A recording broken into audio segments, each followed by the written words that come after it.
मामा मामा बहुत गर्मी लगुची आखु रस पीबार मन करछि आखु रस पीबो एते गरम रे आखु रस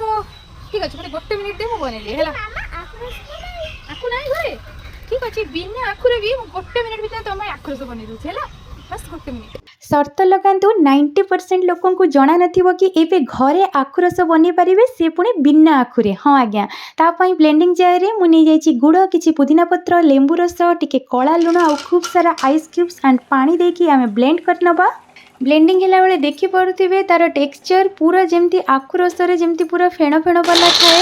एक्जेक्टली सेम बस देखंतु गोटे मिनिट रो भी कम समय रे रेडी ही गला हमर ठंडा ठंडा आखु रस से पुणी बिना आखु रे एंड कलर देखंतु पूरा सेम टू सेम एंड ऊपर देखंतु मु जूम करी देखौची जो माने टिके थाए ना टिके फेण फेण भलिया जो आखु रे जो माने पीला बेले आखु रस रे पूरा same texture same colour and taste believe me पूरा सेम टेस्ट आखु रस कि आउ कौन पिउछन्ती आपण जम्मा भी जानि परिबेन जदि काहा को न कहि कि आपण जदि देई दियंती ताले से भी भाबिबे कि एटा आखु रस बोली थरे ट्राई कले ही आपण जानि परिबे तो आशा करूची रेसिपीटी आपण समस्त को बहुत भल लागिथिबो जदि भल लागिथिबो घरे निश्चय ट्राई करिवे एंड बनेला परे एटा केमति लागिला मो सहित कमेंट सेक्शन में आपनकर अनुभव मो सह शेयर करिवे धन्यवाद